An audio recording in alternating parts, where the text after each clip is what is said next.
of the next things I'm going to do. Whenever I buy those sheets of cork, you get these, it's a double-sided sticky. Now, some of these are big squares. Yeah, big squares. Then there's these little squares. You can kind of see how small these are. I'm going to cut them all down. They're all sticky squares. And I'm going to basically reuse these, because originally I was just going to toss them out, and I have tossed some in the past, but I've got enough here that I can do an outline to the building and then put my concrete in there, and then I'll be able to peel them up after. So I'm going to do exactly what you would normally do, but only I'm doing it for free. Because you can get this stuff from Woodland Scenics where you peel it and you stick it to, you know, and it's a very thin strip.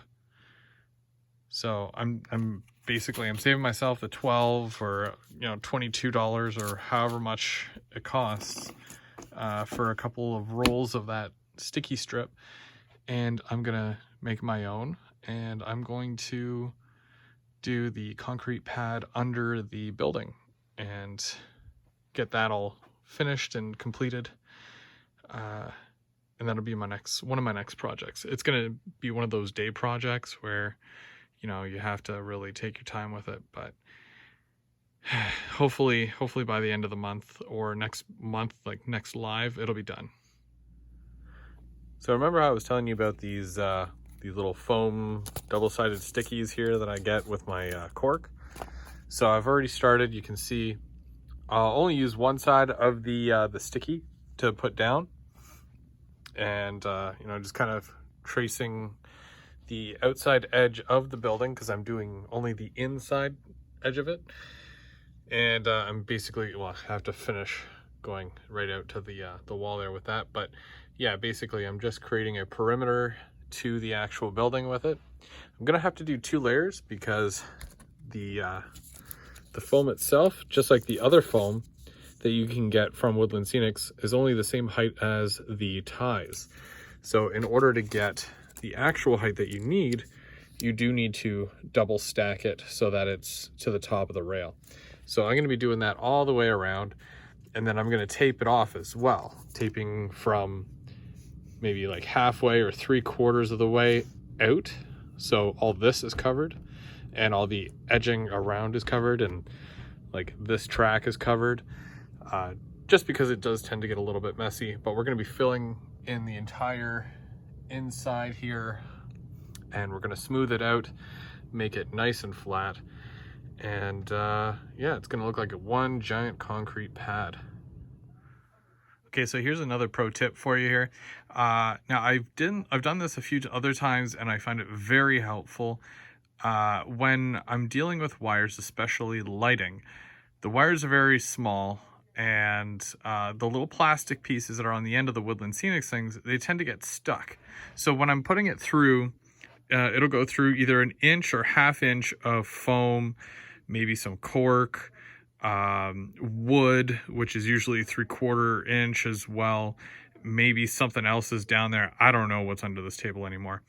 So what I do, I drill a hole and I use straws, right? You can see the little straws sticking up here. So I usually take off that little bendy part. I'll cut that off, and I just use the long straight section. So I drill the hole down, and then I put the straw through. It's as easy as that. And because of where they're located, they also really help to secure the building in place. And I always put them at the front of the building, because obviously you can see right to the back there, and you don't want to be able to see them. There's literally one in this corner here and one in this corner here, and you won't be able to see them at all. The straws themselves are no higher than the windows that are on the inside, so you won't even see them. Plus, they're in the corners as well. So I'll glue them from the underside, and I do that before I put my concrete pad down, because obviously if I need lights in there, I don't want to drill through my concrete pad as well. It makes a mess, and you know, you risk cracking it and breaking it, especially with the fact that you're that close to the corner. So I'll just fill that in with the concrete stuff there, smooth it out, and then it'll look like it's part of it.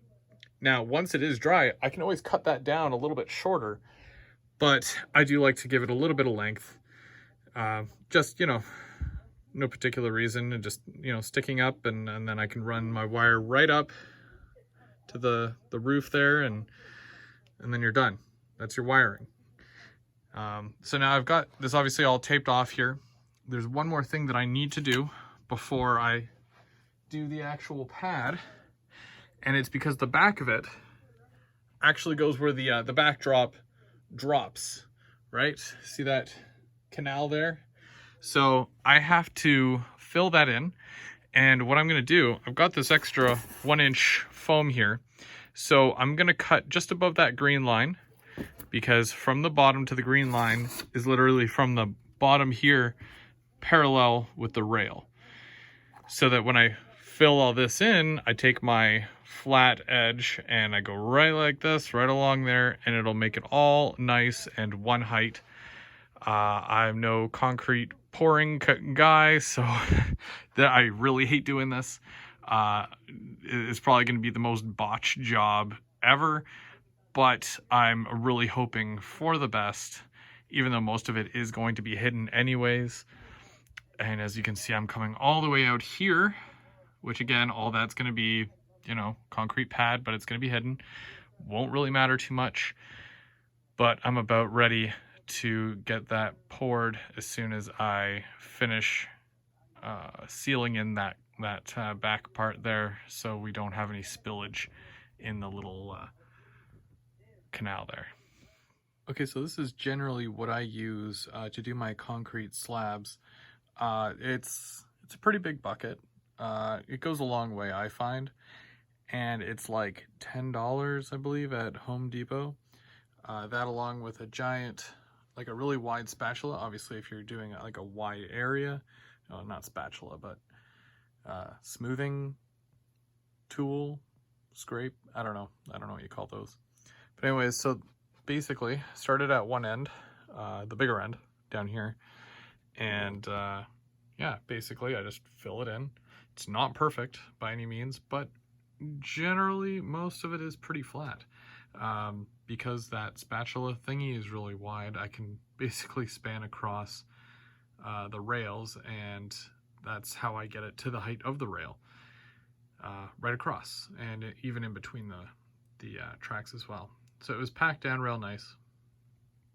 And obviously, you know, you start at one end, you make your way all the way to the other end, and it stops down there. I basically have to wait for it to dry, and then I can lift up this border here, the tape that goes around it, take that dummy piece out of here, because that's where the wall is, and I can also clean out right where the rail is, like where the wheel flange will go, so that it's not, you know, scraping on the well, so the cars can roll through there, right? And locomotives. So just gotta wait. Might take a week for this to cure. I know I'll check back with it in like 2-3 days, and I'll I'll take the border off, but I'll let it sit for a while just so that it cures. Like it's pretty thick, so. But yeah, that's generally it. And then obviously, like, right, that's a huge it's a huge platform. Yeah, I don't think I've done one this big before, but it turned out okay. So I just gotta clean off the rails and sand it down, and then put the building on, and away she goes. Of course, I might want to paint it as well, but again, it's on the inside. I don't think it matters too much at this point, so